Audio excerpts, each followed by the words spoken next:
इस युद्ध में करोड़ों लोगों ने अपनी जानें गंवाई और अनगिनत शहर और गांव बर्बाद हो गए और युद्ध के दौरान लाखों करोड़ों महिलाएं यौन हिंसा का शिकार हुईं। बर्लिन और अन्य शहरों में लगभग 20 से 25 लाख जर्मन महिलाओं का बलात्कार किया गया। इसमें बहुत सी महिलाएं नाबालिग थीं और लाखों महिलाओं को जबरदस्ती गर्भवती किया गया।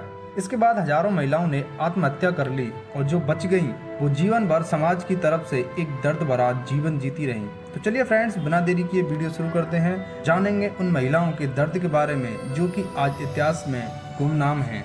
आप सभी जानते होंगे युद्ध का पुराना रिश्ता जीत का है, यानी पराजित पक्ष की स्त्रियों को लूट लेना और उनकी इज्जत लूटकर अपने आप को विजयी घोषित करना।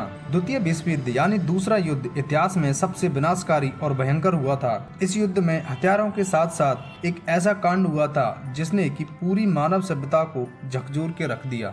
दूसरा विश्व युद्ध सन 1939 से सन 1945 तक चला। इसमें पूरी दुनिया के देश किसी न किसी रूप में शामिल थे, जैसे ब्रिटेन, फ्रांस, सोवियत संघ, अमेरिका, चीन, जर्मनी, इटली, जापान। 1 सितंबर सन 1939 को जर्मनी ने पोलैंड पर हमला कर दिया और 2 दिन बाद ब्रिटिश और फ्रांस ने जर्मनी के खिलाफ युद्ध की घोषणा कर दी। यहीं से आरंभ हुआ द्वितीय विश्व युद्ध। सन 1941 में हिटलर ने सोवियत संघ पर हमला कर दिया। 7 दिसंबर सन 1941 को जापान ने अमेरिका के पर्ल हार्बर नौसैनिक अड्डे पर हमला कर दिया। इसके बाद अमेरिका भी युद्ध में कूद पड़ा। लेकिन इस युद्ध का एक सबसे बड़ा पहलू था जिसको की सरकार ने दबा कर रखा, और वो था महिलाओं का यौन शोषण। यहाँ तक कि छोटी छोटी बच्चियों और किशोरियों के साथ जबरदस्ती बलात्कार किया गया। जब कोई सेना शहर या देश पर कब्जा करती है तो वहाँ के लोगों के पास ना कोई कानून बचता है और ना कोई सुरक्षा। घरों को लूट लिया जाता है और पुरुषों को मार दिया जाता है या उन्हें बंदी बना लिया जाता है। कई इतिहासकार मानते हैं कि द्वितीय विश्व युद्ध के दौरान लाखों करोड़ों महिलाएं यौन हिंसा का शिकार हुईं। खासकर पोलैंड और सोवियत संघ में बड़े पैमाने पर बलात्कार किए गए। पोलैंड में कैंपों में बंद महिलाएं यौन शोषण झेलती रहीं और इसके बाद सोवियत संघ सेना ने जब 1945 में जर्मनी पर कब्जा किया तो सेना ने बर्लिन और अन्य शहरों में लगभग 20 से 25 लाख जर्मन महिलाओं का बलात्कार किया। इसमें कुछ लड़कियां नाबालिग थीं। इन दरिंदों ने उनको यानी किसी को भी नहीं बख्शा और बारी बारी बलात्कार करते। महिलाएं गर्भवती हो गईं और कई लड़कियों ने तो आत्महत्या कर ली। उस समय सोवियत संघ की सरकार ने इस अपराध पर पर्दा डाल दिया। जापानी सेना ने एशिया के कई हिस्सों में यौन हिंसा का नया रूप ले लिया। उन्होंने कोरिया, चीन, फिलीपींस, इंडोनेशिया और अन्य कब्जे वाले क्षेत्रों से लाखों महिलाओं को जबरन उठा लिया और उन्हें कंफर्ट वुमेन कैंपों में रखा गया और वो दरिंदे रोजाना कई बार बलात्कार करते।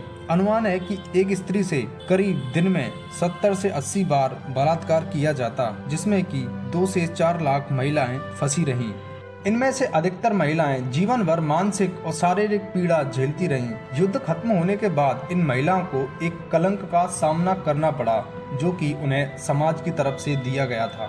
इससे यह स्पष्ट हो चुका था कि दोनों पक्षों ने किसी न किसी रूप में महिलाओं के शरीर को युद्ध भूमि बना डाला है। खतरा तो उन महिलाओं पर युद्ध खत्म होने के बाद भी बना रहा, क्योंकि समाज ने उन महिलाओं को स्वीकार करने से मना कर दिया और उन्हें कलंकित और लज्जित किया। और इसके बाद वो महिलाएं यौन रोगों से पीड़ित हो गईं और उनके अंदर एक मानसिक रूप से प्रताड़ना भी थी जो कि युद्ध में उन्हें दी गई थी। हजारों महिलाओं ने आत्महत्या कर ली और जो बच गईं वो बेचारी जीवन भर समाज का दर्द ढोती रहीं, क्योंकि समाज ने उन्हें पहले ही कलंकित कर दिया था। और जो लड़कियां थीं उनके परिवार ने उन्हें अपनाने से इनकार कर दिया।